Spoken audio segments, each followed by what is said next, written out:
Welcome to Intended Consequences, the official podcast of the StrategyCorp Institute of Public Policy and Economy. I am your host, Chris Loretto, and today we are bringing you another special episode as part of StrategyCorp's ongoing coverage of the Ontario provincial election. We're covering the entire campaign, analyzing the decisions and strategies of the major parties, and what they can tell us about what will happen on Election Day and beyond. Today, we are joined by some of StrategyCorp's very own public affairs strategists.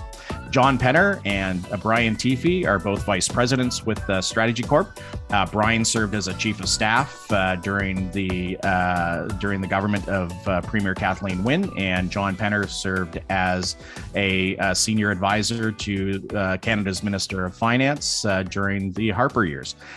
Brian and John, welcome to the podcast. Thanks, Chris. Thanks, Chris. So as you know, guys, we're in the thick of the election.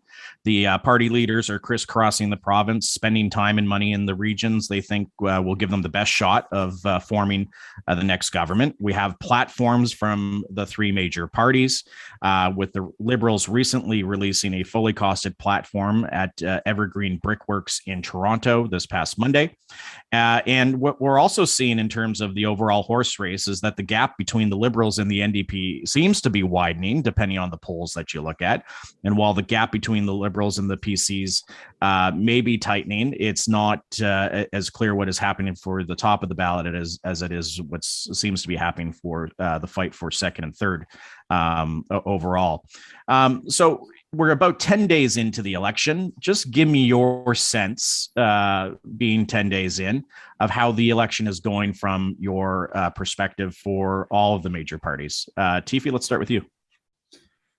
Yeah, well, I'll start with the third-ranked party and go up from there. Maybe Stephen Del Duca has put out a good platform, and I think he's demonstrated to the media and the public that he would be a credible premier. He was the least known of the leaders, and he's acted really strongly with the media and back and forth. He's presented a confident vision and engaged in the campaign really well. I know it's always a nerve-wracking experience, I think, for a rookie leader to go out there and speak to the province. So I think that has really helped the Liberal fortunes and gave them that step up that you mentioned on the NDP for that the progressive primary that sort of has taken over the start of the race. I think with the official opposition, the NDP, Andrea Horwath, I think, had a lackluster rollout of her platform. A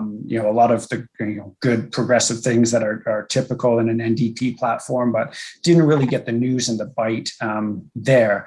Having said that, if you look under the air war, they seem to be really well organized. They're reaching out to voters. They have money to spend in advertising. And so the resources they've managed to develop and plan that out, I think, could be a factor in them hanging around in week 2 and week 3.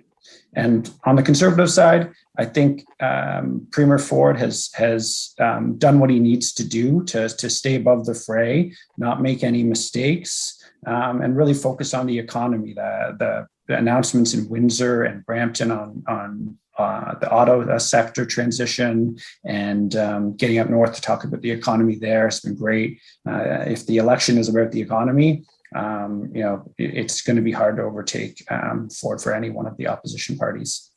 Penner, what's your view 10 days in? For me, it's been a bit of a snooze fest. I don't know how you feel about it. And a snooze fest is good for the governing party, but uninteresting even for us who follow it on a day-to-day basis. What are your thoughts 10 days in on how the three major parties are performing anyways? It's a classic campaign strategy of a front leader campaign. So a front leader campaign isn't actually a campaign of strength. Like, people think, oh, well, you're at 40% around, you're going to be a majority territory.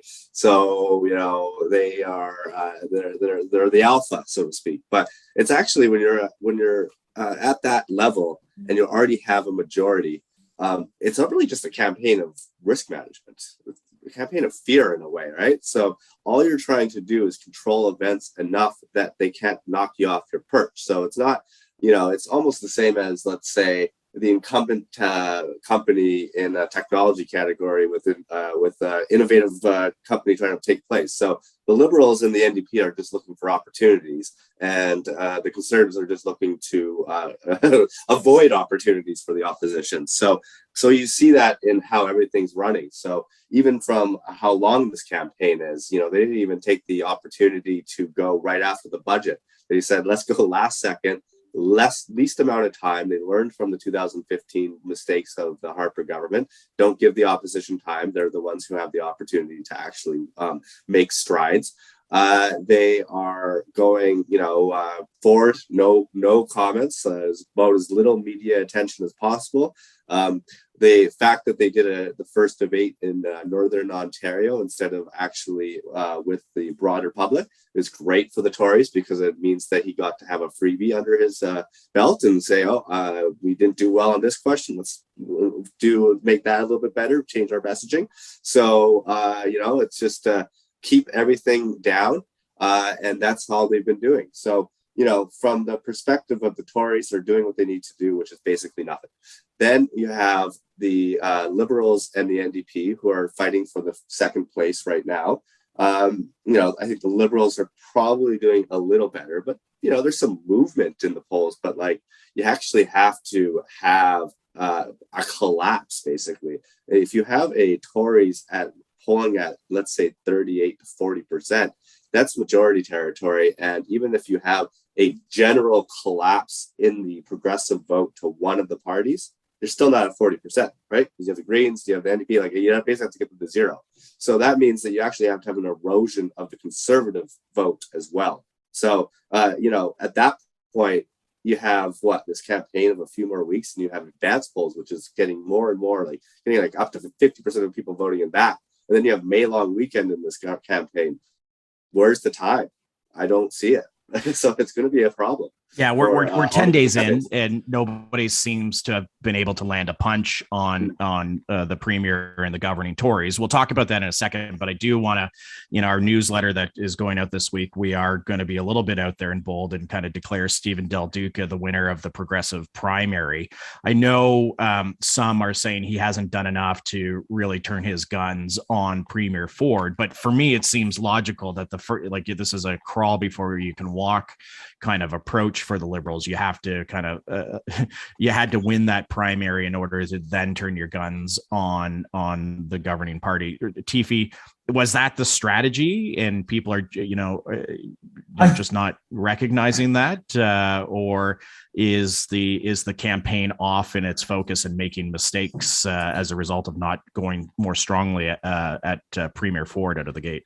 I think it makes sense if that was their strategy. I think Del Duca had to establish himself as capable of taking the job, as having a platform that resonated with people and that would keep Ontario strong. I think he did that. I think if he focused on Ford at the start of the campaign, it would have taken away from some of his policy goals and made him perhaps look a little partisan. Instead, you were talking about buck a ride, you were talking about a new Ontario Housing Corporation, other affordability measures, and that really drove a lot of the media around what the parties were promising. His platform pieces took the day. Now that he has established that, now that I think there's a really good basis for the campaign to appeal to more progressive voters, to say we are the alternative to Ford, who you don't like, put your vote with us. Now I think he can sort of shift that message against the premier that was always there, was underlying his core message, sort of flip the script, put the Ford comparison up front and put the policies a bit to the back. I think there's a really great opportunity for the Liberals to compare Stephen Del Duca's governing style with Doug Ford's governing style through the pandemic, in the early days, the way he appointed public sector leaders, the way he dealt with climate change. And I think that could further enhance that choice between the Liberals and the Conservatives. try and get the premier out of his sort of calm sort of front runner campaign, and keep pushing the NDP out as sort of an alternative. So I think you're right. That's the next step for the Liberals, is how do you come in and kind of go toe to toe with the premier to bring that comparison out. Well, Penner, it's not going to be an easy pivot, though, right? Because the policies that the Liberals have put out, and I agree with you, Brian, they've run a fairly good campaign thus far. I think they've done a good job in terms of the policies they put out to try to consolidate progressive voters behind the Liberals, particularly in the 4-1-6, I would say. But the issue set in this election isn't a progressive issue set. It's not climate change, and it's not education, those types of things. It is affordability. It is economics. Economic recovery. Healthcare is just generally up there, but different people have different issues within healthcare. Penner, the Liberal strategy to date, can they make a pivot to actually try to do some damage to the Tory brand and try to make a run for government, or are they stuck? Are they stuck at 2? Yeah, I think they probably are stuck at 2, and this is why. The challenge with pointing out, and I've heard this before, is like, and from Liberals and NDP, is like, we're going to challenge the premier on his record. The record is in the public domain. Everyone lived it for the last 4 years.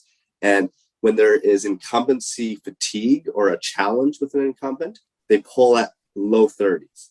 And then you have that race of fear. So the incumbent will run the race of fear. You can't support this party because, Liberals are very good at that campaign, federally especially. And then, you have that battle. But when you're at 40, that fear, it's like, no, we lived through it. We decided that that wasn't a big issue. It's priced in, right? It's priced in. You have to, for the progressive vote, even if they coalesce around a party, they're still nowhere near 40. So therefore, they need to find a way to, and which is why they need erosion and they need coalescing. So they're trying to get the coalescing, now they need some erosion. And where the erosion is going to come from isn't repeating the problems of why you don't like Doug Ford, because that's already priced in. So where is it going to come from? It's going to come from either mistakes of the campaign and candidates, but that's probably not going to get there. You have Lecce's little issue, but that's not going to get you past, that's not going to really tarnish Ford. So you're going to need a mistake from the premier himself to maybe remind them of some of the problems, or you're going to need events. Events are always the thing, right? So whether it's whatever campaign, something happens, whether it's a migrant crisis during other campaigns, the NECOB issues, that to knock them off of their strategy so that they can push an issue that the Tories aren't able to actually respond to in an effective manner. Because right now, if it stays at this kind of issue set, it's just not going to be a good one for the progressives. So, you're basically saying if there's some sort of outside vent, some sort of externality that forces the government off its strategy and its message, that's probably the only hope for the opposition parties. But hope isn't a strategy, and so I'm going to ask you to put either a New Democrat hat on or a Liberal hat on, Penner, and I know it's going to feel uncomfortable for a bit, but listen, if you're there, what strings do you think there are to pull on the government to try to force that erosion in support? What issues or what tactics would you be using to try to drag the governing party down? So you have the NDP who've chosen to attack on the Lecce, kind of the slave auction issue, which is, a way of definitely changing a dialogue. I think the problem for them on that one is that it's not a broad enough issue that they're going to have a coalition go around against the government. And then it also makes them seem like they're too narrowly focused on something that isn't as broadly applicable. But I mean, in itself, it makes sense. You have to have something to hit the government with, and whenever you get anything, you take as much advantage of it as possible. So I think that really actually it's Oppo research. It's what the Tories do with the NDP as well, and the Liberals do against NDP candidates. They find the opposition research, they get it down at opportune times in order to push the government off the message. I don't know what Oppo research they have in their bank right now, but that's probably going to be your best bet. Policy wise, I don't think that, I mean, we love as political animals and people who live in a policy environment talking about it, but generally speaking, enough research has been done that policy doesn't actually change elections. I mean, it's personalities, it's brands, it's the zeitgeist of the era, so to speak.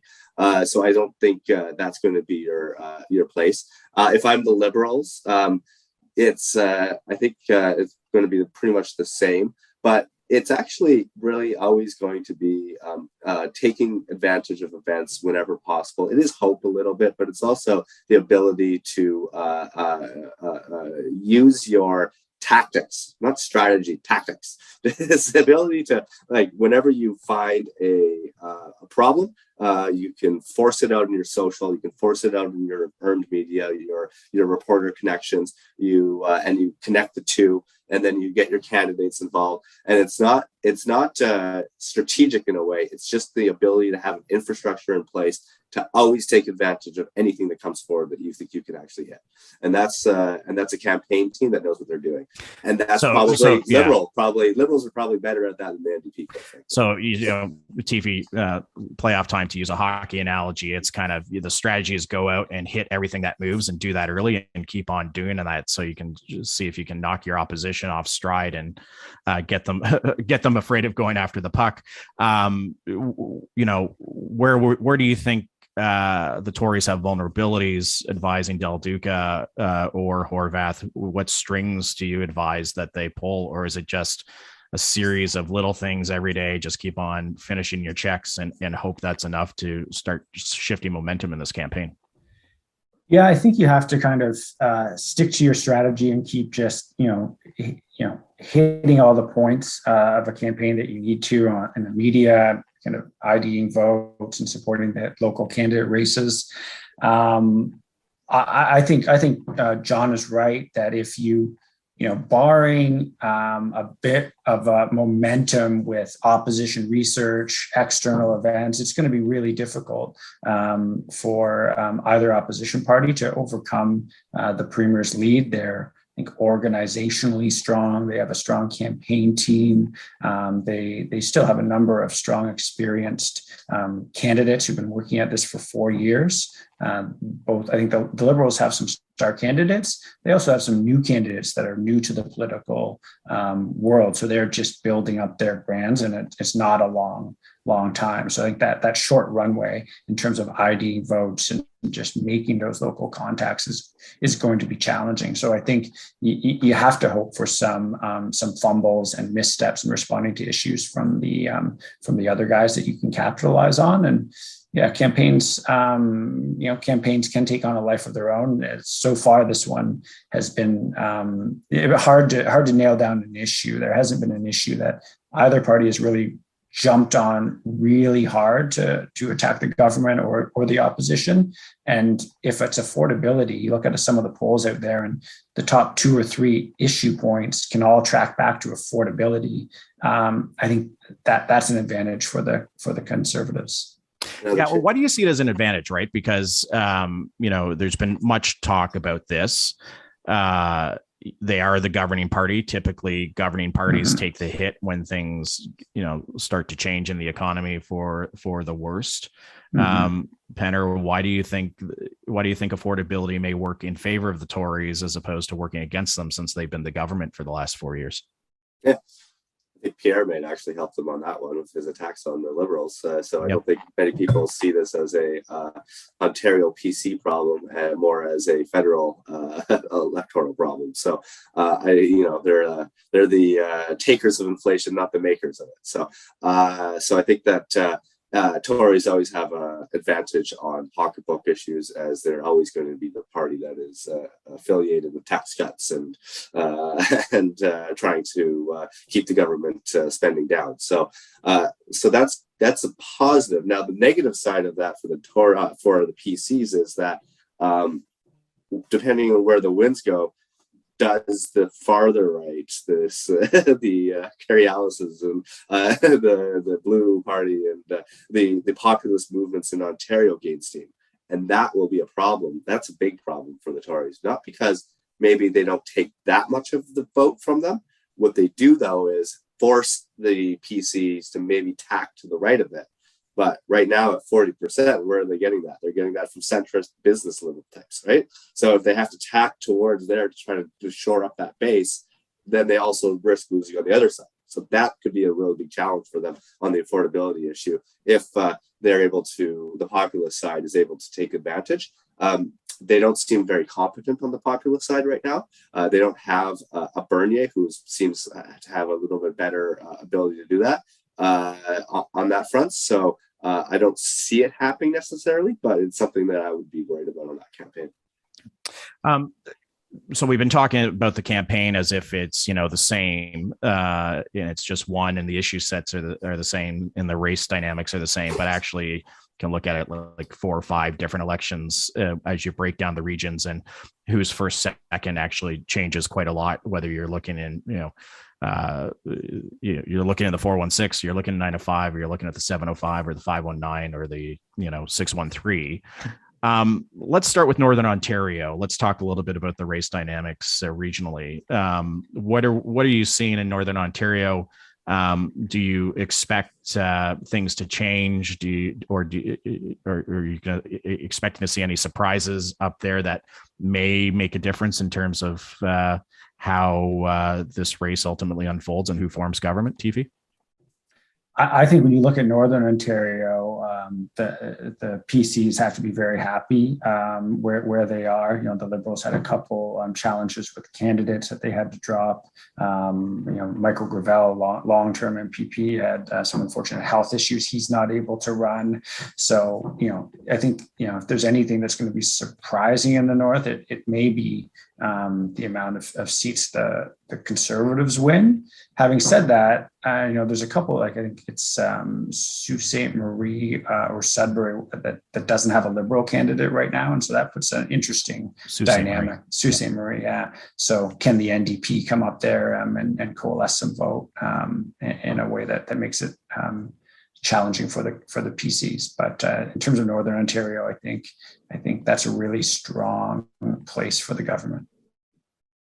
John, what's your view on Northern Ontario and what the prospects are for the 3 parties? I think that it's certainly a priority of Minister Redford's, who's king of the North, so to speak. But it's also a priority of the Premier's, because he wants to take this party to take off more of the working class vote, and that's a vote between the NDP and the Conservatives, culturally conservative, maybe economically sometimes more left-leaning, which means he's also cozied up to the unions on that front as well. So I think that from the Premier's perspective, that's prime Ford country, the North. It should be Tory in his mind. So you see a lot of focus in on that, and from what the polls show, it seems like the Tories are competitive everywhere other than Toronto proper. So it seems like that's actually it could be a good victory, a good campaign ground for them to really, and a generational one, because I think from a long-term perspective, where the Tory vote goes, that's where they want to, these are the types of ridings that they want to start making inroads on and make, haven't been our traditional areas. Maybe we win a riding or two, but if we can make that shift over time, it becomes a new base for us, a new area, including, the rural areas, that area. And then you just have a fight in the GTA, and you're in better electoral steading over the long term if you can actually pull off a victory there. Let's shift east. What are you seeing in the east, TV? I mean, obviously, historically, it has been certainly the urban ridings in Ottawa and some of the suburban ridings in Ottawa have been, Liberal strongholds in the past. Some of those seats went belly up in the last election. What kind of gains are the Liberals looking to make out east? Yeah, I think it's interesting when you look at polls in Eastern Ontario, because it lumps Ottawa in with the Valley and the big rural areas there, where the Conservatives have some really significant numbers. So I think in Ottawa, it was one of the only areas that defied sort of the flow last election and kept a lot of Liberal Liberal MPPs, and a lot of incumbents coming back there. John Fraser, Stephen Blais. So I think Ottawa is set up to be a comfortable spot for the Liberals. I think Del Duca responded well to the trucker rally and shored up some support there. It'll be interesting to see if they can win any seats back, if they can take an Nepean or an Ottawa Centre and build out their support there. But I think Ottawa and some of the other urban areas is where the Liberals could pick up a few seats and definitely solidify their place in second. Lastly, we've talked a lot about 416-905 key battlegrounds that gets a lot of coverage, but let's talk about the 519. Depending on the polls you look at, but I think most polls would show that the Tories are in the lead, the NDP would be second, in some cases the Liberals are a distant third, which is quite a change from the heyday when there was a lot of red in southwestern Ontario. What's your read there? Are there specific ridings that you're watching in terms of either the NDP kind of holding and sustaining, or maybe the Tories or even the Liberals picking up and maybe surprises on election day? Penner? The personal mission of my understanding of the premier, who does not like the member of Essex, so and certainly that fits the same kind of profile of a riding that a working class riding that is should be under the Ford brand, because so I think that they'll be looking at Essex. It is certainly a NDP conservative fight in those areas, and right now, if as we talk about the coalescing of the vote, even if it does happen for the Liberals, it could actually mean pretty bad things for the NDP in southwestern Ontario, and that's where the Tories will gain an advantage. So it's certainly something that if I was the Liberals, I would probably not be focused on that area. I quite frankly think the Liberals are running for second place, and Del Duca gets the next election. Maybe trying to keep them forward to a minority is probably the best that they're hoping for at this point, which means let's focus in on the east, as Brian was saying, the 905, the 416, and keep those areas. Focus your campaign. You don't have that much resources. Southwestern Ontario, if the NDP are starting to look weak, they're going to have to start shifting resources themselves into that area. So that would be for Ford and the Tories. It's certainly a prime pickup area. Brian, yeah, is the 519 dead for Liberals? I think, or do you see them trying to make inroads there? They got some high profile candidates down there. Obviously, Kate Graham, who ran for the leadership, is running in London North Centre, which used to be held by, I believe it was Doug Matthews' seat, right? That's right. Former deputy premier. Have the Liberals given up on southwestern Ontario? I think you really need to rely on some strong candidates pulling through there. I think, you looked at the government, there was a really strong cadre of Liberal MPPs from the region in the 2003 sweep by McGuinty that has, filtered off because of windmills and other issues, manufacturing jobs. But I think Kate's been there for 4 years, really working hard, set up a base. So that'll be an interesting riding to see if the candidate can really pull through and win. Windsor, we have a city councillor running, and the NDP have a couple strong incumbents not running again. So I think a really strong campaign would maybe net us a couple seats there. But you look at the federal Liberals and their map, it's not strong out there either. They have a lot of the Toronto seats. So it's not something that's going to win us the election necessarily, but going to show how our brand is responding after the 2018 election. Yeah, it'll be interesting to see if you guys can make enough inroads to actually cause splits to maybe take down some NDP seats, which in the grand scheme of things isn't bad for the Liberals as a party. Last question, gentlemen, before we adjourn here for this week. The next and I think the major televised debate is next week. Any predictions going in there? Penner, you correctly pointed out there was a dry run in Northern Ontario. It seems the premier didn't really get knocked off stride there, but at the same time, Del Duca performed well and exceeded expectations, and Horvath was her usual strong self in debates. Yeah. What are you seeing for next week? How it will shape up? Will it change the campaign? I think that what we'll find is Ford does not win the debate, don't necessarily want him to win the debate.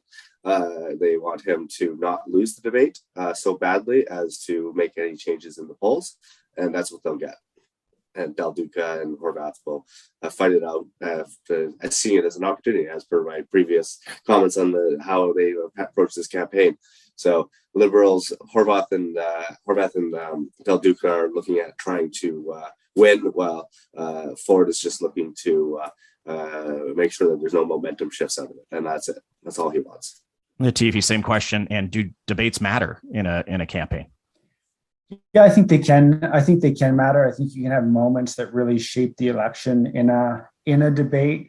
A lot of people wrote Del Duca off after he won the Liberal leadership, and I think it will be a real opportunity for him to show what he's shown so far in the campaign, that he is a strong leader and is capable.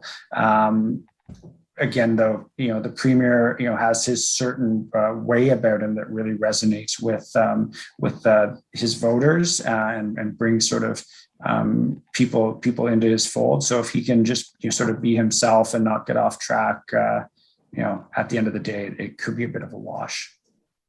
Well, insightful as always, gentlemen. Thank you very much. We'll be back with another podcast looking at how week 3 went and what we can look forward to going into the home stretch after the debate of the election campaign. So thank you very much for taking time to chat with us today, and happy election watching.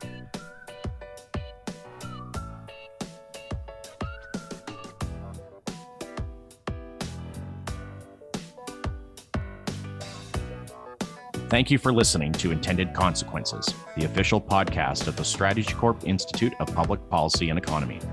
The views expressed during this podcast are not necessarily the views of StrategyCorp. All rights for this episode are reserved, and the guests on this podcast might be current or past clients of StrategyCorp. To find out more about the Institute and to subscribe to our written material, or to find past episodes of the podcast, please visit our website at www.strategycorp.com/institute. Until next time, I'm Chris Loretto.